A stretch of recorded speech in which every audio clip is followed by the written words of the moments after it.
Comrades, you've got to go in once more. It's not about Berlin anymore. It's not about the Reich anymore. These words, spoken by General Walther Wenck in the final days of World War II, marked a turning point in the conflict's closing chapter. But who was Wenck, and why did he choose to defy Hitler's orders at the most critical moment? The answer lies in a story of duty, humanity, and one man's struggle against a crumbling regime.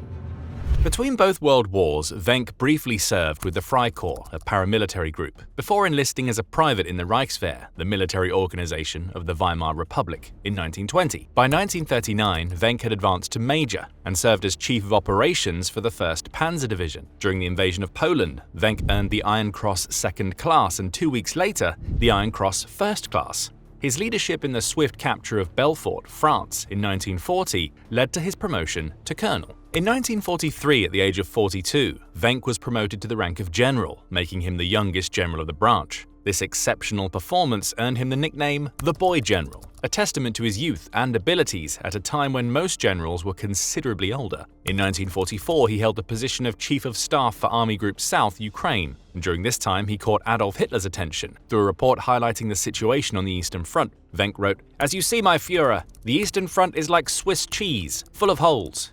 Although he was reprimanded for his casual phrasing, Hitler nonetheless appreciated the vividness and dynamic nature of the report. However, as Wenck reached the peak of his career, the tide of war was already turning against Germany. The initial successes of the Wehrmacht were giving way to a series of devastating defeats on multiple fronts. As the situation deteriorated, Wenck faced new and increasingly daunting challenges. The skills that had propelled his meteoric rise would soon be put to the ultimate test as he navigated the complexities of a war that Germany was steadily losing. Around 22nd of July 1944, Heinz Guderian, the newly appointed Chief of Staff of the German High Command, selected Wenck as his Chief of Operations, and on 13th of February 1945, after much debate, Guderian convinced Hitler to appoint Wenck as Chief of Staff to Army Group Vistula under Heinrich Himmler, granting him authority to launch an attack. While Wenck initially achieved some success, Hitler demanded his daily attendance at the Führer briefings, requiring a 320-kilometer round trip. On February 17th, exhausted from the grueling schedule, Wenck took over driving from his tired driver, fell asleep at the wheel and crashed.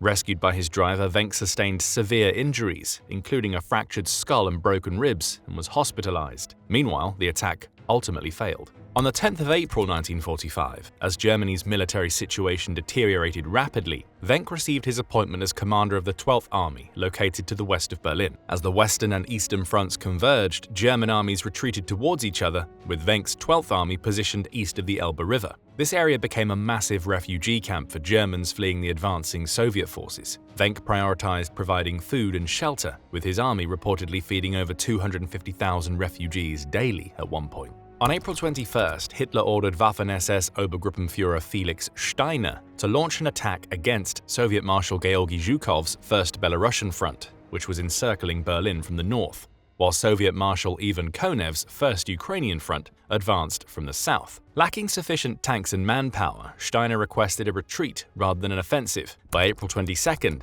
as Steiner's forces withdrew, Wenck's 12th Army emerged as Hitler's final hope to defend and save Berlin. At the recommendation of General Alfred Jodl, Wenck was directed to disengage from the Americans to the west and advance east to join General Theodor Busse's 9th Army, which was already surrounded and unable to provide support. Their combined forces would target the Soviet encirclement of Berlin from the west and south, while General Rudolf Holster's Panzer Corps launched an assault from the north. Wenck's forces initially made progress towards Berlin but were halted outside of Potsdam due to strong Soviet resistance. This illustrated the futility of Hitler's grand plans in the face of overwhelming enemy forces. By April 27th, Soviet forces had completely encircled Berlin, cutting off any hope of relief for the city. Wenck reported to the German Supreme Army Command that no attack on Berlin was possible. Faced with this reality, Wenck made a critical decision that would define his legacy. Instead of following Hitler's orders to continue the hopeless assault on Berlin, Wenck aimed to save as many civilians and soldiers as possible from the advancing Red Army. Wenck redirected his army toward the forest of Halbe, aiming to link up with the remnants of the 9th Army and provide an escape route for civilians fleeing the advancing Soviets. The operation demanded meticulous coordination. Wenck's forces had to secure safe passages, establish temporary shelters, and maintain supplies for both soldiers and civilians. They navigated through enemy lines using their knowledge of the terrain and Wenck's tactical expertise that adapted to the evolving situation. Wenck's strategic expertise proved crucial during this crisis. He identified weak points in Soviet lines and anticipated enemy movements,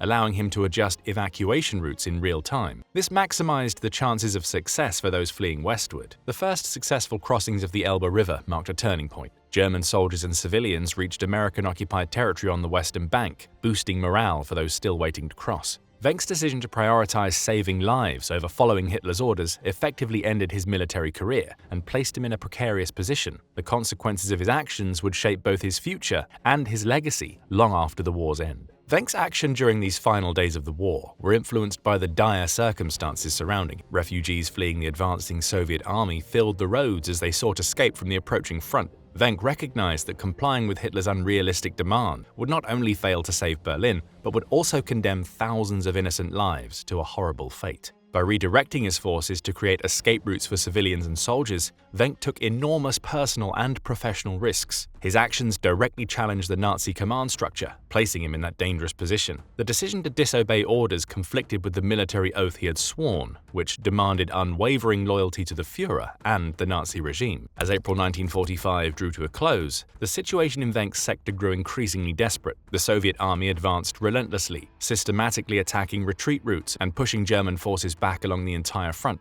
Wenck's earlier report to the German Supreme Command on April 28 had made it clear no attack on Berlin was possible, and support from the Ninth Army could no longer be expected. Faced with this reality, Wenck formulated a final, daring plan. His objective was to evacuate as many troops and civilians as possible across the Elbe River to the relative safety of American-occupied territory. The crossing points on the Elbe became the focal point of Wenck's efforts, representing the last hope of thousands of desperate people. The dangers of these final crossings were immense. Eyewitness accounts describe chaotic and perilous conditions. The constant threat of Soviet attacks loomed large, with artillery fire and air raids adding to the already tense atmosphere. Despite these challenges, Wenck and his troops worked tirelessly to save as many lives as possible. Wenck took a personal role in coordinating the evacuations, often positioning himself at the crossing points to oversee operations. His presence on the front lines served as a source of inspiration and reassurance to both soldiers and civilians. Wenck's strategy involved creating a series of defensive positions to hold back the Soviet advance while simultaneously organizing the crossing. As the last of the evacuees made their way across the Elbe,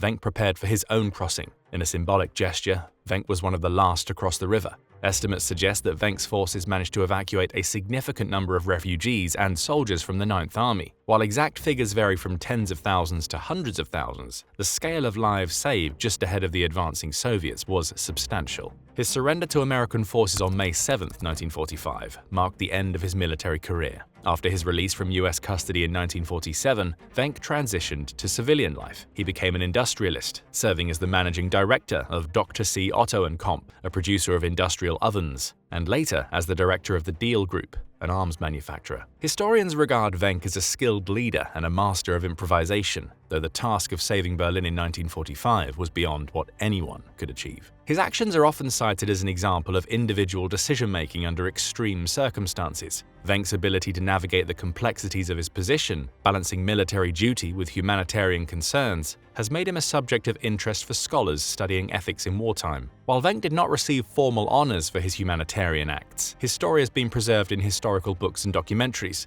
In 1957, he was invited to become Inspector General of the Bundeswehr, Germany's post-war armed forces. However, he declined the position when his conditions, including having the Inspector General serve as Commander-in-Chief of the armed forces, were not met. On May 1, 1982, Wenck tragically died in a car accident during a trip to Austria when his car hit a tree. He was buried in his hometown of Bad Rottenfelder, Lower Saxony. Well, that's it. Thanks for watching. We hope you found this video informative. If you enjoyed learning about today's topic, make sure to check out our other videos about German generals. Don't forget to like the video, subscribe to our channel, and hit the notification bell to stay updated on more World War II content. And we'll see you in the next one.